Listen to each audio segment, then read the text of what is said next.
மின்சாரத்துறையை சீரமைக்க 15,000 ஊழியர்கள் புதிதாக நியமிக்கப்படுவார்கள். அடுத்த வாரமே மின்சாரத்துறை முறைகேடுகள் குறித்த வெள்ளை அறிக்கை வெளியாகும் என அமைச்சர் CTR நிர்மல்குமார் அதிரடி பேட்டி. மதுரை அவனியாபுரத்தில் நடைபெற்ற கபடி போட்டியை தொடங்கி வைத்த மின்சாரம் மற்றும் சட்டத்துறை அமைச்சர் CTR நிர்மல்குமார் பின்னர் செய்தியாளர்களை சந்தித்தார். அப்போது மின்சாரத்துறையை முழுமையாக சீரமைக்க குறைந்தபட்சம் 15,000 பேர் விரைவில் வேலைக்கு எடுக்கப்பட உள்ளதாக அவர் தெரிவித்தார். மேலும் மின்சாரத்துறையில் கடந்த காலங்களில் ஏற்பட்ட நஷ்டம் மற்றும் ஊழல்களை பட்டவர்த்தமாக தோலுரிக்கும் வெள்ளை அறிக்கை அடுத்த வார இறுதிக்குள் வெளியிடப்படும் என்றும் அவர் கூறினார். சோலார் மின் உற்பத்தியில் இடைத்தரகர்களின் பல கோடி ரூபாய் கமிஷன் லாபி முற்றிலுமாக உடைக்கப்பட்டு அடுத்த 10 நாட்களில் வெளிப்படையான புதிய இணையதளம் அறிமுகம் செய்யப்படும் என்றும் அமைச்சர் உறுதியளித்தார். 8 லட்சம் ரூபாய் டிரான்ஸ்பார்மரை 13 லட்சத்திற்கு எடுத்த டெண்டர் முறைகேடுகள் சரி செய்யப்பட்டு வருகின்றன.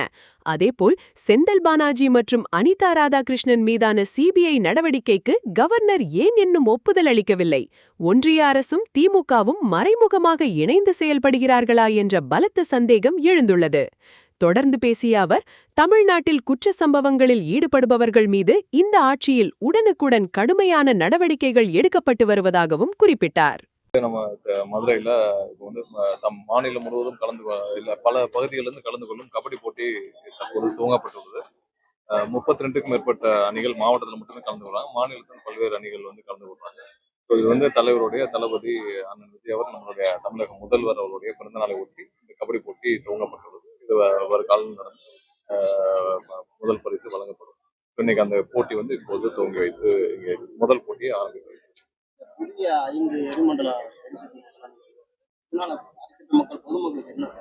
அதாவது நீங்க வந்து இதுல சோலார்லயும் விண்ட்லயும் வந்து நிறைய இன்வெஸ்ட்மெண்ட்ஸ் நிறைய வந்து பண்ணிருக்காங்க. இப்ப கடந்த 5 ஆண்டுகள்ல இந்த ரெண்டுலயும் வந்து பெரிய அளவிலான விதிமீறல்கள் முறைகேடுகள் நடந்திருக்கு.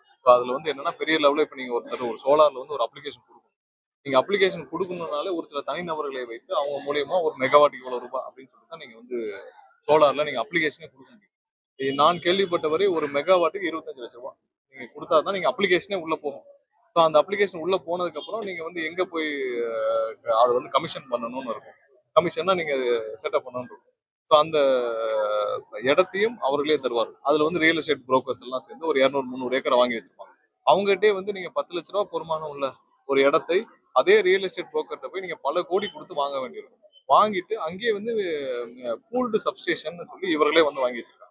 எப்படின்னா இப்ப நீங்க ஒரு தனிநபரா இருக்கீங்க, உங்களுக்கு வந்து ஒரு பூல்டு சப்ஸ்டேஷன் நீங்க வாங்கிட்டு உங்களுக்கு கீழே பலர் வந்து அது மூலமா